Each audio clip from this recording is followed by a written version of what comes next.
Greetings and welcome to the Reparenting Daily podcast. In this podcast, we'll dive deep into reparenting, exploring tools and resources to help us through our journey. The podcast is divided into 3 sections. First is a reading. Second is a discussion of the reading followed by a journal prompt. And the last section is a peaceful meditation for closing.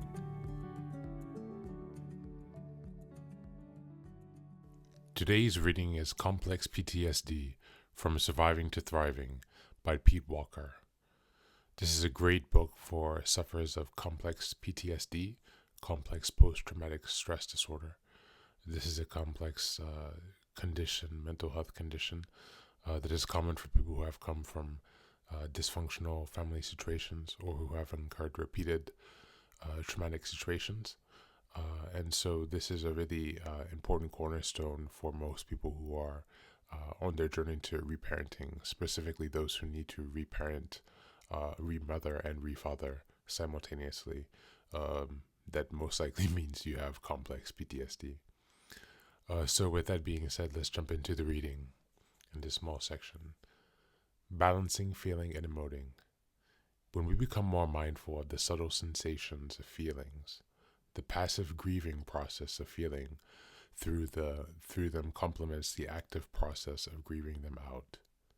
We are typically in advanced recovery when we can both emote and feel through our anger, sadness, fear, shame, and depression.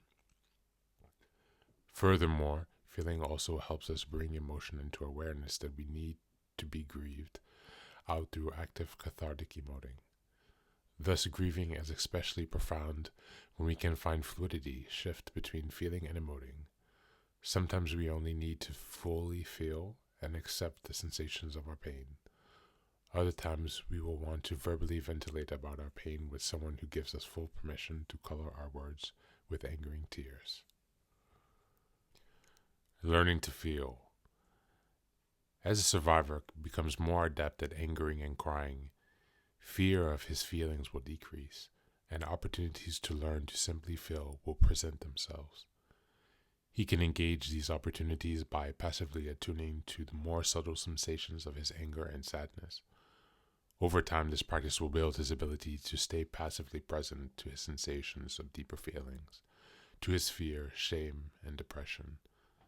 But in early stages, his awareness will often morph into the need to actively emote them out, to grieve himself out of the abandonment melange.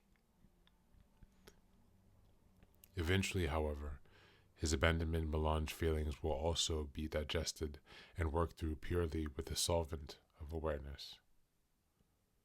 This also applies to anxiety, which is often fear just below the level of awareness. With sufficient practice, anxiety can be felt through passively.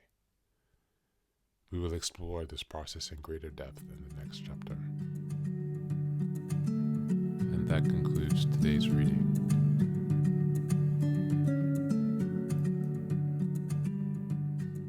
Learning to feel is very challenging. It has been, especially for myself and for many of the people who I've met also along this journey and who are facing similar challenges. For myself personally, it's sitting with the primary emotion. For example, my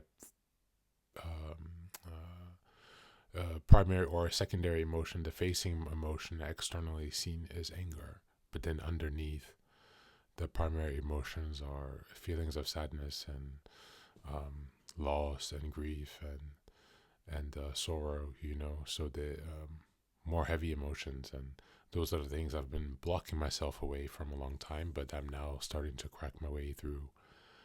And so this reading is very important because it reminds me of the process of having to sit through the storm and to know what to expect as the sensations return to my feelings.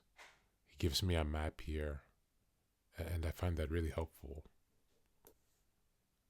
As a journaling prompt, I would suggest this week, of course you can choose your own, this is just a suggestion, but what are your major blockers to feeling?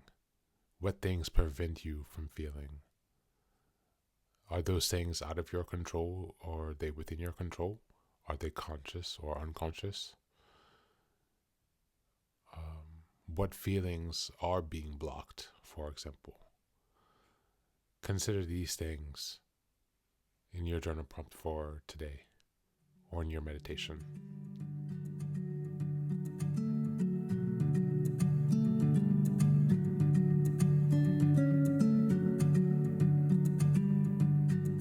And now, let us move on to the final section, the meditation. This is an unguided meditation. I will simply provide some music and you can take some time to relax. Please feel free to choose a location and a place where you feel safe and where you can be undisturbed for the next 10 minutes. You can choose to be sitting down, standing, as you like, wherever you are most comfortable. Thank you for being here and enjoy the meditation.